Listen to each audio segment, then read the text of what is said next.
اصطفى. ما بعد، فقد قال الله سبحانه وتعالى في كلامه المجيد وفرقانه الحميد: أعوذ بالله من الشيطان الرجيم، بسم الله الرحمن الرحيم. فاسألوا أهل الذكر إن كنتم لا تعلمون. وقال رسول الله صلى الله عليه وسلم: إنما شفاء العي السؤال، أو كما قال النبي عليه الصلاة والسلام.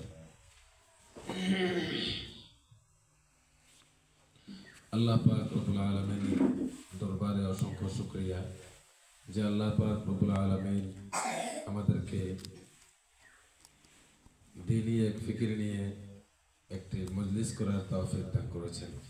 এজন্য সকলে আদায় করি আলহামদুলিল্লাহ।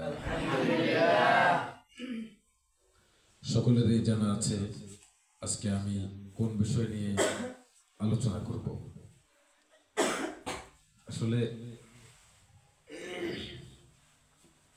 আমরা জানি আমাদের বর্তমান বাংলাদেশে আহলে হাদিস, লামাযহাবি, সালাফি নামে বিভিন্ন কাফেলা বিভিন্নভাবে কাজ করে যাচ্ছে এবং নিজেদের মতের সপক্ষে দলিল আদিল্লার মাধ্যমে নিজেদের মতামতকে মজবুত এবং পাকাপোক্ত করে যাচ্ছে। ভারত উপমহাদেশ এই অঞ্চলে উলামায়ে কেরাম এবং সাধারণ মুসলমান যুগ যুগ ধরে বিশেষ করে হানাফি মাযহাবকে অনুসরণ করে যাচ্ছে। তো যখন আহলে হাদিস নামে পরিচিত যে ভাইয়েরা তারা যখন তাদের মতের সপক্ষে দাওয়াত দেন তখন সাধারণত বোঝানোর চেষ্টা করেন যে হানাফিয়ত বা মাযহাবের অনুসরণ, তাকলিদ করা এটা একটা গর্হিত কাজ, এটা একটা নিন্দনীয় কাজ, এটা অনুচিত কাজ। আবার কেউ কেউ আগে বেড়ে কুফর, শিরক এই জাতীয় অপবাদ, তহমত, অযথা কথাও বলে ফেলে। আল্লাহ তাআলা রক্ষা করুন এবং হেফাজত করুন। তা আমি মূলত অনলাইন থেকে আহলে হাদিস ভাইদেরও অনেক বক্তব্য শুনেছি, আর আহলে হাদিস ভাইদের কিছু কিতাবাদিও মোটামুটি আকারে প্রসিদ্ধ যেগুলো সেগুলো পড়ার চেষ্টা করেছি। আমি দেখলাম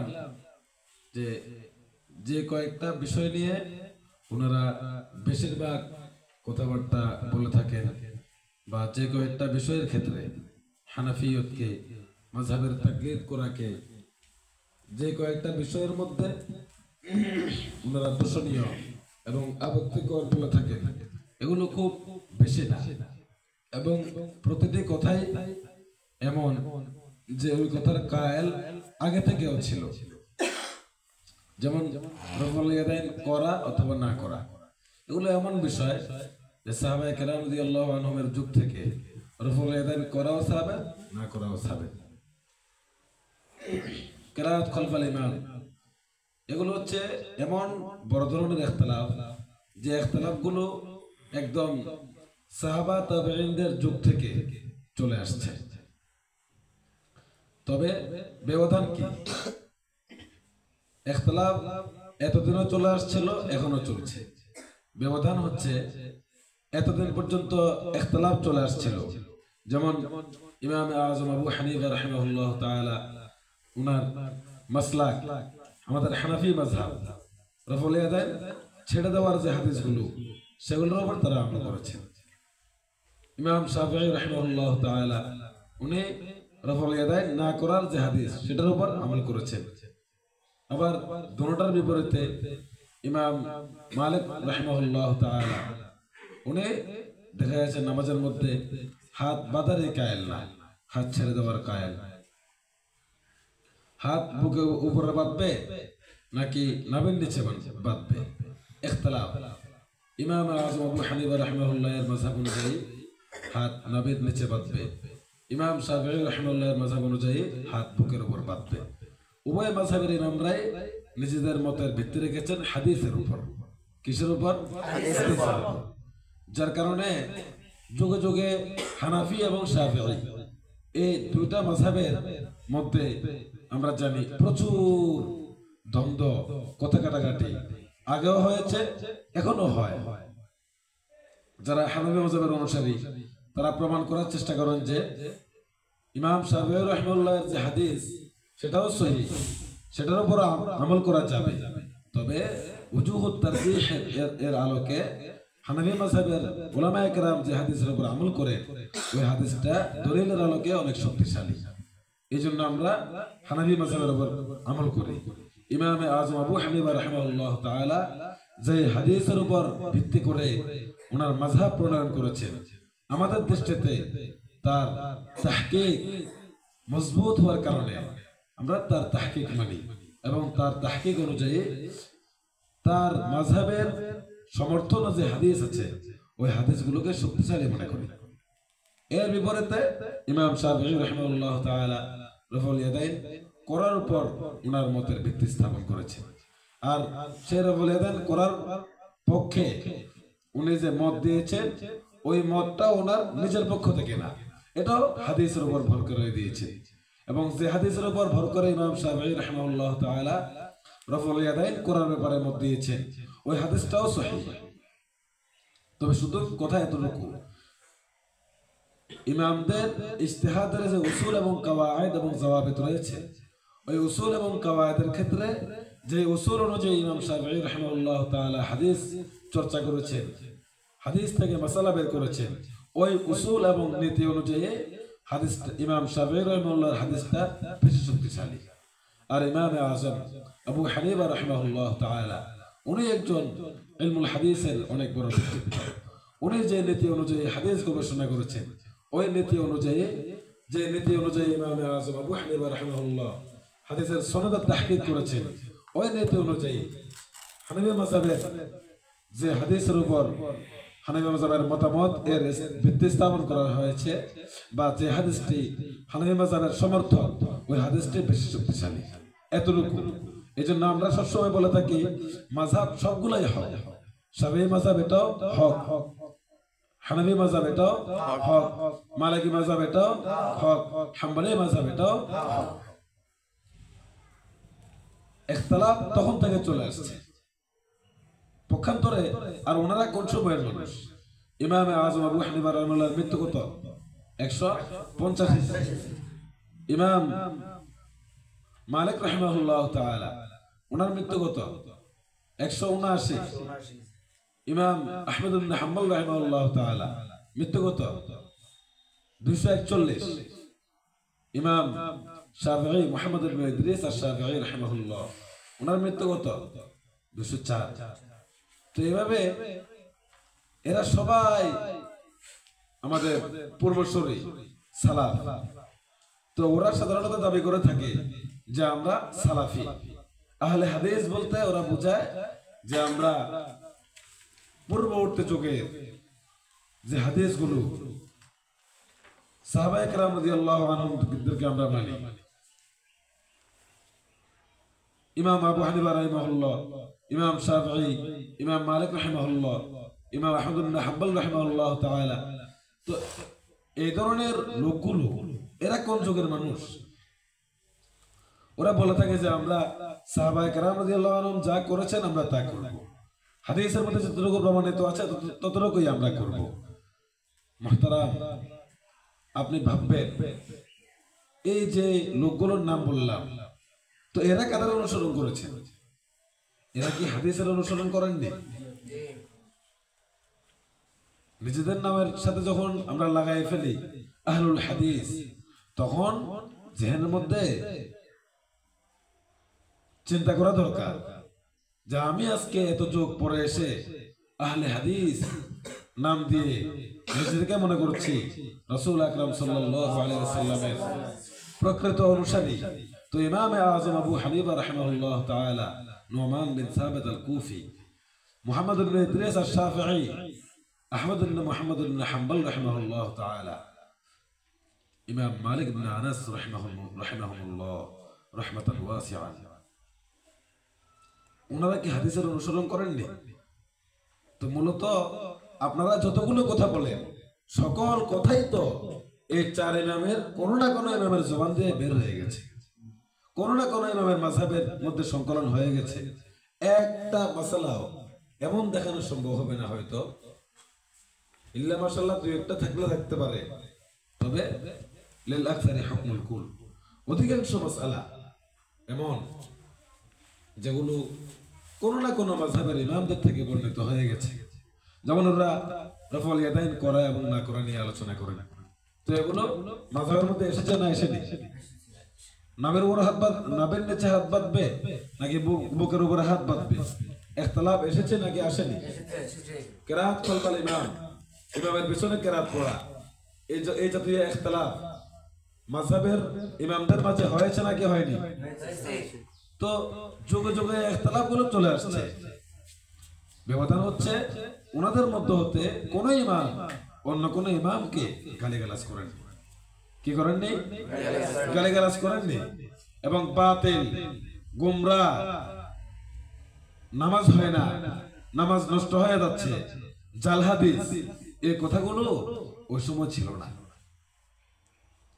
আর এখন বর্তমানে কিছু লোক বের হয়েছে, তো আমি জানি না ইলমি তাদের অবস্থান কি, আর মনের মধ্যে কি আছে, কি নিয়ে ভাবে, কি নিয়ে ঘুরে, নিজেকে নিজে মনে করে কি আল্লাহ পাক ভালো জানে, কিছুর উপর ভিত্তি করে বলে দেয় যে জাল হাদিস, জাল হাদিস, বাস নিজের মতের বিপক্ষে গেলে হাদিস কি হয়ে যাবে।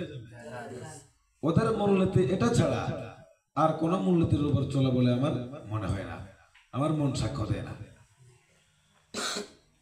আচ্ছা, ইমাম শাফিঈ রাহিমাহুল্লাহ তাআলা যখন নিজের মতের ভিত্তি রেখেছেন রফুল ইয়াদাইন করার উপর, ওই সময় উনি রফুল ইয়াদাইন না করার পক্ষে যে হাদিসগুলো পেশ করা হয়েছে, ওই হাদিসগুলোকে যদি বাস্তবে ঘটতে জাল হতো হাদিসগুলো, তাহলে তো আমাদের হানাফি উলামায়ে কেরাম এগুলোকে জাল না বলে থাকতে পারেন। তবে ইমাম শাফিঈ রাহিমাহুল্লাহ কেন জাল বললেন না? প্রশ্ন আসে না? ইমাম মালিক রাহিমাহুল্লাহ, ইমাম আহমদ ইবনে হাম্বল রাহিমাহুল্লাহ, ওনাদের সাথে যে সকল মাসালা ইখতিলাফ হয়েছে, তো এক ইমামের মাসালার পক্ষে যে দলিল, ওই দলিলটা তো অন্য আরেকজন যে ইমাম বা ওই ইমামের অনুসারী কোনো আলেমে দ্বীন, তার সামনে তো দলিলটা গিয়েছে না? তো গেলে নিজের মাযহাবকে প্রমাণিত করার জন্য বহু ইমাম অতিবাহিত হয়ে গেছে, যারা যে ইমাম যে মাযহাবের অনুসারী, ওই ইমাম ওই মাযহাবকে প্রাধান্য দেওয়ার মতো বড় বড় কাজ করে গেছে। যেমন ইমাম ইবনে হাজার আল আসকালানী রাহিমাহুল্লাহ তাআলা, উনি শাফিঈ মাযহাবের একজন বড় ইমাম। প্রতিটি মাসালায়, যতগুলো মাসালায় ইমাম শাফিঈ রাহিমাহুল্লাহর সাথে অন্যান্য ইমামদের ইখতিলাফ হয়েছে, সকল মাসআলায় উনি প্রমাণিত করার চেষ্টা করেছেন যে শাফিঈ রাহিমাহুল্লাহ যে দলিলের উপর ভর করে নিজের মতামতের ভিত্তি স্থাপন করেছেন, ওই দলিলটি অনেক মজবুত, অনেক শক্তিশালী, এটা প্রমাণ করার চেষ্টা করেছেন। এর বিপরীতে আমাদের হানাফি মাযহাবে হিসাব করলে তো অনেক মুতাবার কয়েকজনের নাম বললে, একজন মুতাআখিরিনদের মধ্যে ইবনে হাজার আসকালানী রাহিমাহুল্লাহর যুগে 861 যার ইন্তেকাল, ইমাম কামাল ইবনুল হুমাম রাহিমাহুল্লাহ তাআলা, উনি ইমাম শাফিঈ, ইমাম ইবনে হাজার আসকালানী রাহিমাহুল্লাহর যুগের মানুষ। ইবনে হাজার আসকালানী রাহিমাহুল্লাহর মৃত্যু কত? 852-তে, একই যুগের মানুষ। তো ওনারা একই যুগের হয়ে এক এক মাসালার মধ্যে নিজের ইমামের মাযহাবের সমর্থনে যে হাদিস পেশ করা হয়েছে, ওই হাদিসকে প্রাধান্য দেওয়ার জন্য কাজ করে গেছে। আসলে প্রাধান্য দেওয়ার জন্য কাজ করে গেছেন এটা বলাও ভুল হয়ে যায়, মূলত প্রত্যেকে নিজ নিজ যোগ্যতা অনুযায়ী সহিহ কথাটি বের করার চেষ্টা করে গেছে। তো এত কিছুর পরও তো ইমাম শাফিঈ রাহিমাহুল্লাহর মাযহাবের অনুসারীরা হানাফি মাযহাবের অনুসারীদেরকে বাতিল মনে করে না। মালিক রাহিমাহুল্লাহর মাযহাবের অনুসারীরা ভিন্ন মাযহাবের অনুসারীদেরকে বাতিল মনে করে না। কিন্তু নতুন করে এরা শুরু করেছে বেদাত। কি কোথায় কোথায় তাদলীল, তাফসীর, কোথায় কোথায় কাফের ফতোয়া দিয়ে দেয়া, কোথায় কোথায় মুশরিক ফতোয়া দিয়ে দেয়া, কোথায় কোথায় হাদিসকে জাল বলে দেওয়া। তো জাল হাদিসের অনুসরণ করে কে? জাল হাদিস, একটা হাদিসকে জাল জানার পর কোন মুসলিমের সেখানে আগ্রহ থাকতে পারে না। একজন সাধারণ মুসলমান খোদ ওরা তো নিজেরাই এটার ব্যাপারে ভালো অভিজ্ঞতা রাখে। যখন কোন সাধারণ পাবলিককে গিয়ে বলে যে এটা হাদিস, ওই কথাটা হাদিসের বিপরীত, তখন একজন সাধারণ মুসলিম যে 5 ওয়াক্ত নামাজও ঠিক মতো পড়ে না, সে পর্যন্ত জাল হাদিস শুনলে সেটার উপর আমল করা ছেড়ে দেয়। কি বলে? যদি তাদেরকে বলা হয় যে অমুক হুজুর জাল হাদিস বলে, তখন তার সাথে সম্পর্ক ছেদ করে ফেলে। এবং এটাই তো দরকার, জাল হাদিস কেউ বললে তার থেকে সম্পর্ক আলাদা করে ফেলা দরকার। কারণ দিন টেকানোর জন্য হাদিস বানিয়ে বানিয়ে বলার প্রয়োজন নাই। হুজুর আকরাম সাল্লাল্লাহু আলাইহি ওয়াসাল্লাম থেকে যে বাণীগুলো প্রমাণিত আছে, এই বাণীগুলোই যথেষ্ট দিনের পরিপূর্ণতা, দিনের ভাবমূর্তি রক্ষা করার জন্য। এখানে নিজেদের পক্ষ থেকে বানিয়ে বানিয়ে কোনো হাদিস বলা, এর পক্ষে তো একজন সাধারণ মুসলিমও থাকতে পারে না, যে যায় কে বড় বড় ওলামায়ে কেরাম। আমি নিজে ব্যক্তিগতভাবে 2 বছর উলুমুল হাদিস পড়েছি। তো উলুমুল হাদিস পড়েছি কেন? এতটুকু বোঝার যোগ্যতা অর্জন করার জন্য যে কোনটি হাদিস আর কোনটি হাদিস না।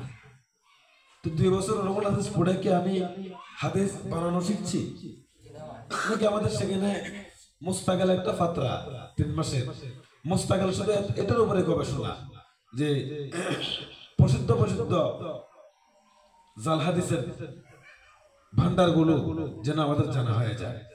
ইমাম ইবনুল জাওজি রাহিমাহুল্লাহর কিতাবুল মাওযুআত 3 খণ্ডের কিতাব,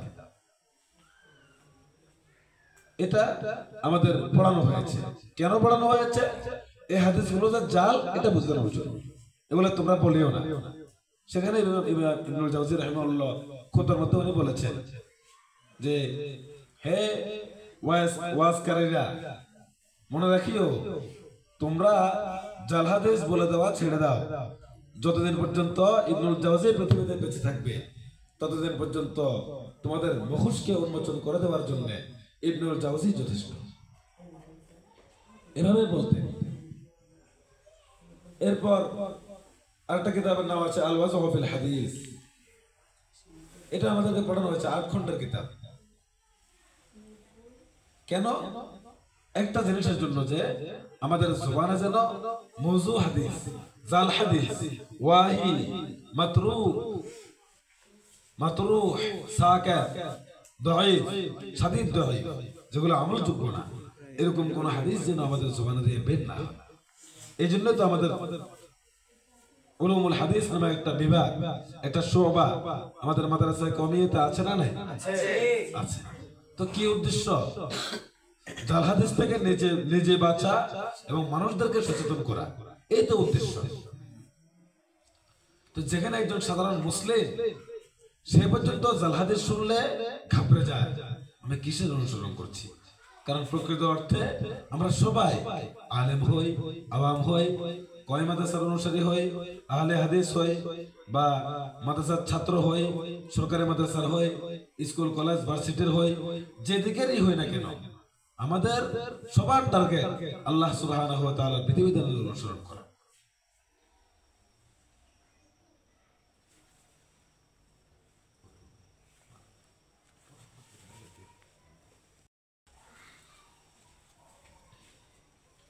যাক, মাদ্রাসায় আমরা এসেছি, স্কুল কলেজ ভার্সিটি যেখানেই হয়, মানুষ হুজুরদের ধর্মীয় কিছু আলোচনা শুনে, বা মাদ্রাসার ছাত্ররা মাদ্রাসায় আসে, স্কুল কলেজ ভার্সিটির ছাত্ররা তাবলীগে যায়, দিনের ব্যাপারে যাই করো সবাই চায় আমি যদ্দূর করি এদ্দূর যেন আখিরাতে নাজাতের ওসিলা হয়।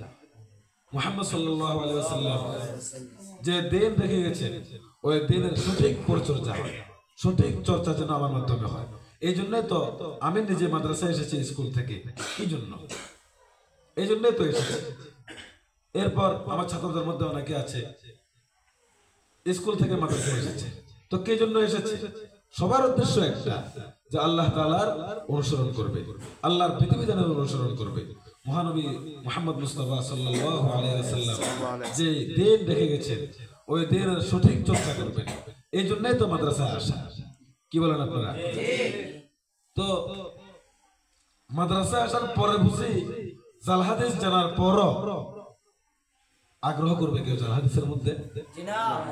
একজন সাধারণ মুসলিম যেখানে জাল হাদিসের কথা বললে দূরে সরে যায়, সেখানে একজন আলেম দ্বীন, একজন তালিবুল ইলম, ওরা কিভাবে জাল হাদিস ইচ্ছাকৃতভাবে বলবে? আর সেই জায়গার মধ্যে আবার ইমাম আযম আবু হানিফা রাহিমাহুল্লাহ, ইমাম শাফিঈ রাহিমাহুল্লাহ, ইমাম আহমদ ইবনে হাম্বল রাহিমাহুল্লাহ, ইমাম মালিক রাহিমাহুল্লাহ, ওনাদের উপরে কিভাবে ধারণা এসে যায় যে ওনারা বাতিলের উপর ছিলেন? লা হাওলা ওয়ালা কুওয়াতা ইল্লা বিল্লাহ। এইজন্য ধারণা করার আগে নিজেকে একবার প্রশ্ন করা দরকার। আল্লাহ তাআলা বলেছেন, ইন্না বা'দায-যন্নি ইসমুন, ইন্না বা'দায-যন্নি ইসমুন। কিছু কিছু ধারণা এটা গুনাহ, কিছু কিছু ধারণা এটা কি গুনাহ। ধারণা করার আগে চিন্তা করতে হবে, আমি যে ধারণা করছি এই ধারণাটা কি আসলে যথার্থ? এই জন্য তো এই ওদের যে নতুন চিন্তাধারা, যে মাযহাবের অনুসারীরা বাতিল, মাযহাবের অনুসরণ যারা করে এরা কাফের হয়ে যাচ্ছে, মুশরিক হয়ে যাচ্ছে, গোমরাহ হয়ে যাচ্ছে, এরা জাল হাদিস মানে। তো এই কথাগুলো যখন শুনি তখন আসলে দুঃখ লাগে। আমি যখন উলুমুল হাদিসে ভর্তি হই তখন এই মাযহাব, তাকলিদ, ইমামের অনুসরণ, এই বিষয়গুলো নিয়ে মনের মধ্যে আসলে, কারণ লা মাযহাবি গায়রে মুকাল্লিদ বা মাযহাব মানা নাজায়েজ, মাযহাব মানা খারাপ, এই জাতীয় কথাগুলো কানে বাড়ি পড়েছে। আবার মাযহাব মানা দরকার, এগুলো কি কানে বাড়ি পড়েছে। তা আমি উলুমুল হাদিস পড়ার আগে আমার আব্বাও আমাকে বলছে যে আর পড়াশোনা করার দরকার নেই, কিন্তু আমার মনের ভিতরে এই জাতীয়, এটা তো হচ্ছে একটি বিষয়, এরকম আরো অনেকগুলো বিষয়ের মধ্যে এরকম মনের মধ্যে ওয়াসওয়াসা ছিল যে আমি তো এখনো পর্যন্ত সিদ্ধান্ত নিতে পারি মতো এই বিষয়গুলোতে অর্জন করতে পারেন। তো সেখানে একটা ছিল তাকলিদ, এই তাকলিদের বিষয়টা। আলহামদুলিল্লাহ আমি উলুমুল হাদিস পড়েছি মারকাজুস সাহাদাতুল ইসলামিয়া ঢাকায়, আমার উস্তাদ আবরার সিদ্দিক হাফিজুল্লাহর কাছে। তো ওনার কাছে যাওয়ার পরে আমি ভেবেছিলাম যে বিষয়টি খুলে বলবো, আমার মনের মধ্যে এই ব্যাপারে একটু ওয়াসওয়াসা বা এই ব্যাপারে সামান্য একটু সন্দেহ, একটু অস্পষ্টতা আছে, তাকলিদের বিষয়টি আসলে কেমন। কারণ তারা পর্যন্ত কিতাবগুলোর মধ্যে এখন আসাদায়ে কেরাম ঘন্টার মধ্যে মাযহাব বয়ান করেছেন, মাযহাবের দলিলগুলোকে শক্তিশালী করার চেষ্টা করেছেন, এগুলো সব ঘন্টার মধ্যে হয়েছে, কিন্তু তারপরও ভিন্ন রকমের কথাগুলো তো শুনেছি, ওই কারণে একটু অস্পষ্টতা ছিল। তখন আমি চিন্তা করেছিলাম যে আমার উস্তাদ আবরার সিদ্দিক হাফিজুল্লাহর কাছে মনের কথাটা গিয়ে বলবো, কিন্তু কয়েকদিন পরে যখন নেসাবের রুটিনটা নিয়ে দিল, সেখানে একটা কিতাবের নাম ছিল মুতালাআতান, একটা কিতাব তাকলিদ কি শরঈ হাইসিয়ত, কে কিতাবের নাম কি তাকলিদ কে শরঈ হাইসিয়ত। এই কিতাবের নাম যখন দেখেছি তখন আমি আর কথাটা বলিনি, চিন্তা করলাম যে দেখি এই কিতাব মুতালা করার পর মনের মধ্যে কোনো যে অস্পষ্টতাগুলো আছে এই অস্পষ্টতাগুলো দূর হয় কিনা। তো আলহামদুলিল্লাহ আমি যখন এই কিতাবটি পড়লাম তো যতগুলো অস্পষ্টতা, সংশয় মনের মধ্যে ছিল সব আলহামদুলিল্লাহ এক একটা করে দূর হয়ে গেছে। তখন থেকে মনের মধ্যে নিয়ত ছিল যে যদি আল্লাহ তাআলা আমার, আর আমি যখন পড়ছিলাম তখন আমার কাছে আসলেও মনে হয়েছে আমাদের যে আহলে হাদিস ভাইরা, লা মাযহাবী ভাইরা, আসলে এদের মধ্যে অনেকে আছে অবুঝ, তেমন বুঝার এরকম যোগ্যতা নাই। যেমন আমাদের ব্রাদার রাহুল অনেক প্রসিদ্ধ, কিন্তু আসলে তো অবুঝ। দ্বীনি ইলম, দ্বীনি বিষয়ের যোগ্যতা, কোরআন এবং সুন্নাহকে মন্থন করে একটা জিনিস যে কোরআন কারীম থেকে সরাসরি বের করবে, এই বের করার যোগ্যতা তার কাছে নাই। তো এগুলো হচ্ছে কিছু জিনিস মুখস্থ করে রেখেছে, বাস যাদেরকে সে রাহবার মানে ওদের থেকে শুনেছে, শোনার পর এগুলো ভালোভাবে মুখস্থ করে অনলাইনে এসে বলছে। আবার অনেকে আছে বুঝে, বুঝার যোগ্যতা আছে, তো এরপরও কি জন্য এই ধরনের বাতিল কথাগুলোর প্রচার প্রসার করে আল্লাহ পাক ভালো জানে। আবার নিজেকে হকের উপর আছে এটাও কি মনে করে। তখন আমি চিন্তা করলাম, বুঝতার হোক আর অবুঝ হোক, আশা করি শেখুল ইসলাম আল্লামা তাকি উসমানী দামাত বরকাতুহুল আলিয়ার তাকলিদ কি শরঈ হাইসিয়ত, এই কিতাবটি যদি তাদের কানে বাড়ি পড়ে, কানে যায়, তাদের নজরে যদি এই কিতাব যায়, আমার মনে হয় না এই কিতাব পড়ার পরে তাদের মধ্যে কোন ধরনের সংশয় বাকি থাকবে।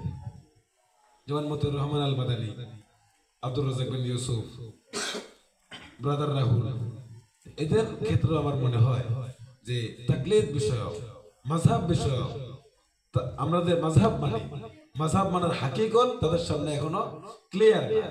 তাকলিদ শব্দের পরিচয়, তাকলিদ কি জিনিস, এই জিনিসগুলো শেখুল ইসলাম আল্লামা তাকি উসমানী দামাত বরকাতুহুল আলিয়া আমাদের মাযহাবী ভাইদের পক্ষ থেকে তরজমানি হিসেবে যে ব্যাখ্যা দিয়েছে, এই ব্যাখ্যাগুলো যদি তাদের কানেও যায়, আমার মন এখনো সায় যে তারা আর মাযহাবী, লা মাযহাবী, তাকলিদ, গায়রে তাকলিদ এই বিষয়গুলো নিয়ে আর বাড়াবাড়ি করবে না। কারণ এই বিষয়গুলো ছাড়াও ঈমান এবং কুফরের বড় বড় বিষয় পড়ে আছে, সেখানে তাদের কোনো চিন্তাধারা, সেগুলোকে রোধ করার জন্য ওদের কোনো পদক্ষেপ এগুলো দেখা যায় না। যেমন গণতন্ত্র, কত বড় ধরনের ফিতনা, সমাজতন্ত্র, জাতীয়তাবাদ, ধর্মনিরপেক্ষতাবাদ, এই ধরনের বড় ধরনের ফিতনাগুলো সম্পর্কে ওদের কোনো তর্জব নাই। এগুলো রোধ করার জন্য কোনো তর্জব নাই। তর্জব আছে, কি নিয়ে আছে? মানুষ সহি তরিকার উপর যে আমলগুলো করছে, ওই আমলগুলোকে ভুল বলে দেওয়ার তর্জব আছে। এবং মাশহুর মাশহুর মাসালা, যে মাসালার ক্ষেত্রে সাহাবায়ে কেরামদের ইখতিলাফ আছে, তো এটা চিন্তা করে না।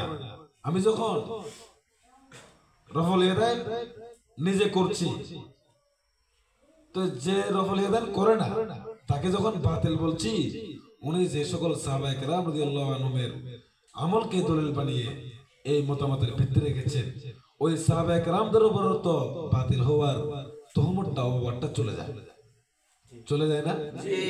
আল্লাহ তাআলা রক্ষা করুন।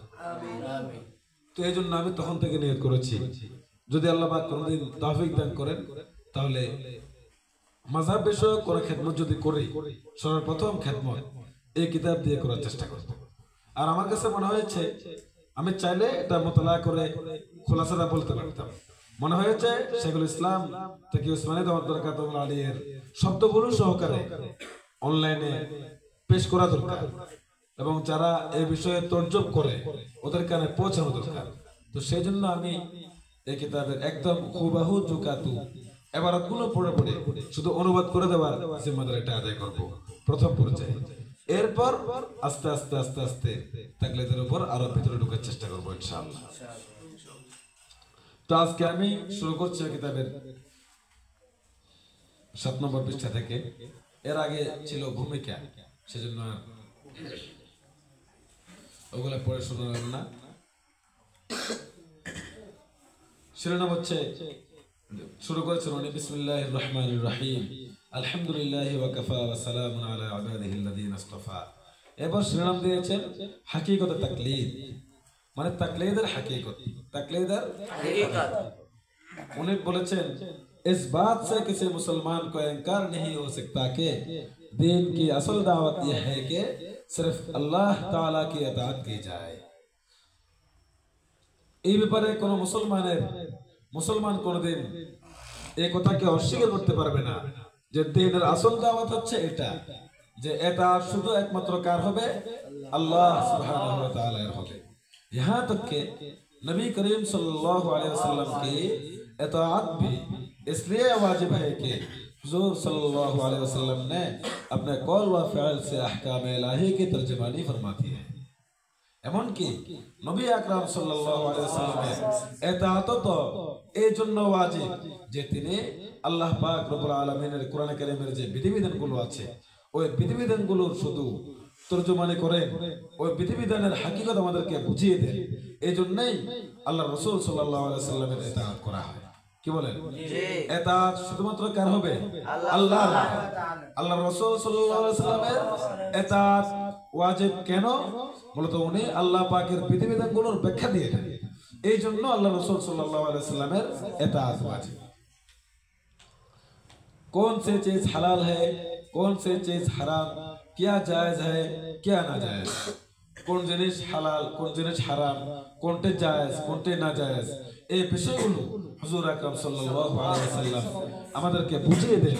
আল্লাহ পাকের মানসা কি, আল্লাহ পাকের কোরআন কারীমের এক একটি আয়াত থেকে আমাদের কাছে চাওয়া কি, চাহিদা কি, আমাদের কাছে আল্লাহ কি চাচ্ছেন, এটা মুহাম্মদ আকরাম সাল্লাল্লাহু আলাইহি ওয়াসাল্লাম আমাদেরকে বুঝিয়ে দেন।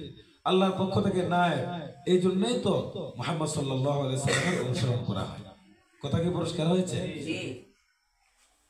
তারপর তিনি বলেন इन तमाम मामलात में खालिसतन अल्लाह और उसके रसूल की इताअत करनी है। এই সকল বিষয়ে শুধুমাত্র আল্লাহ এবং তার রাসূলের অনুসরণ হয়। আল্লাহর বিধিবিধান কোরআনে কারীম থেকে বুঝবো কিসের সাহায্যে? মুহাম্মদ সাল্লাল্লাহু আলাইহি ওয়াসাল্লামের পক্ষ থেকে ব্যাখ্যার সাহায্যে। আল্লাহ তাআলার বিধান আমরা বুঝতে হবে মুহাম্মদ সাল্লাল্লাহু আলাইহি ওয়াসাল্লামের আমলে মুশকের সাহায্যে। और जो शख्स अल्लाह और उसके रसूल के बजाय किसी और की इताअत करने का कायल हो और उसको मुस्तकिल बिज़ात मुता समझता हो, वह यकीनन दायरा इस्लाम से खारिज है। যে ব্যক্তি আল্লাহ এবং তার রাসূলের জায়গায় অন্য কারো ইতাআতের কায়েল হবে, অন্য কাউকে ইতাআত করতে হবে বলে দাবি করবে এবং যার অনুসরণ করতে হয় তাকে মুস্তাকিল বিজাত মুতা মনে করবে, মানে স্বতন্ত্রভাবে সেই অনুসরণীয় এটা মনে করবে, আল্লাহর কথা এবং আল্লাহর রাসূলের কথার ব্যাখ্যা হিসেবে না, স্বতন্ত্রভাবে ওই ব্যক্তির কথাগুলোকেই মানতে হবে। এরকম যদি কেউ মনে করবে ওয়া ইয়াকিনান দায়রা ইসলাম সে খারিজ হয়, সে নিঃসন্দেহে ইসলামের যে গণ্ডি থেকে বের হয়ে গেছে। लिहाजा हर मुसलमान के लिए जरूरी है कि वह कुरान व सुन्नत के अहकाम की इताअत करे। অতএব প্রতিটি মুসলমানের জন্য জরুরি সে কোরআন এবং সুন্নাহর বিধিবিধানগুলোর অনুসরণ করবে। কথা কি পরিষ্কার হয়েছে? এটা হচ্ছে মাযহাব এর অনুসরণকারীদের পক্ষ থেকে একটা তর্জমানি। আমাদের মনের ভিতরে লুকিয়ে থাকা কথাটা উনি প্রকাশ করেছে। আমরা যারা মাযহাবের অনুসরণ করি আমাদের অনুভূতি কি? অনুসরণ তো একমাত্র কার হবে? আল্লাহ পাকের হবে। আল্লাহর রাসূলের অনুসরণ হবে আল্লাহ পাকের কথাগুলোর ব্যাখ্যা হিসেবে।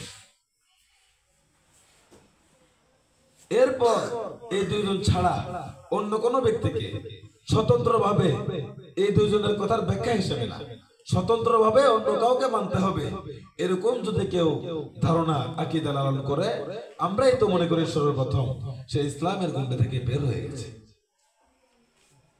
আমরা মাযহাবের যারা অনুসারী তারা মাযহাবের ইমামদের কথাগুলো অনুসরণ করে কি স্বতন্ত্রভাবে তাকে অনুসরণীয় মনে করে, নাকি এটা মনে করে যে আল্লাহ পাকের বিধান রাসূল আকরাম সাল্লাল্লাহু আলাইহি ওয়াসাল্লামের হাদিস থেকে মন্থন করে ওরা যে বিষয়টি বের করেছে এটা কোরআন এবং হাদিসের, কোরআন এবং সুন্নাহর ব্যাখ্যা হিসেবে আমরা সেটাকে আমাদের ব্রেন দিয়ে আমরা চিন্তা ভাবনা করলে, গবেষণা করে বের করলে যে ফলাফলে পৌঁছতে পারতাম, আমাদের মেধার দুর্বলতার কারণে তাদের বুঝকে, তাদের ফাহামকে আমাদের থেকে বেশি উত্তম মনে করি।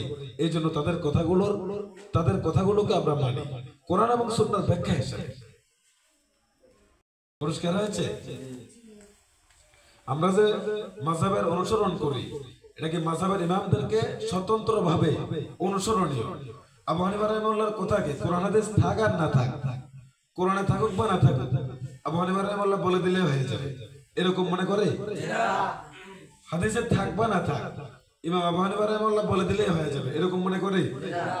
কত মাসালা এমন প্রমাণিত হয়েছে যে মাসালার মধ্যে ইমাম আযম আবু হানিফা রাহিমাহুল্লাহ থেকে কোনো মতামত নাই অথবা মতামত আছে, তবে পরবর্তীতে বড় বড় উলামায়ে কেরাম দেখেছেন ইমাম আযম আবু হানিফা রাহিমাহুল্লাহ যে হাদিসের উপর ভর করে এই মাসালাটার সমাধান দিয়েছে, ওই হাদিস থেকে আরো শক্তিশালী হাদিস পাওয়া গেছে। এই জন্য আবু হানিফা রাহিমাহুল্লাহর কথাগুলো সেখানে মানা হয়নি, বরং হাদিসের আলোকে যে মতামত শক্তিশালী প্রমাণিত হয়েছে ওই মতামতকেই মানা হয়েছে। তাহলে এখানে কি আমরা ইমাম আবু হানিফা রাহিমাহুল্লাহকে স্বতন্ত্রভাবে অনুসরণীয় মনে করি, নাকি আমরা মনে করে অনুসরণীয় হচ্ছে আল্লাহ এবং তার রাসূল সাল্লাল্লাহু আলাইহি ওয়াসাল্লাম?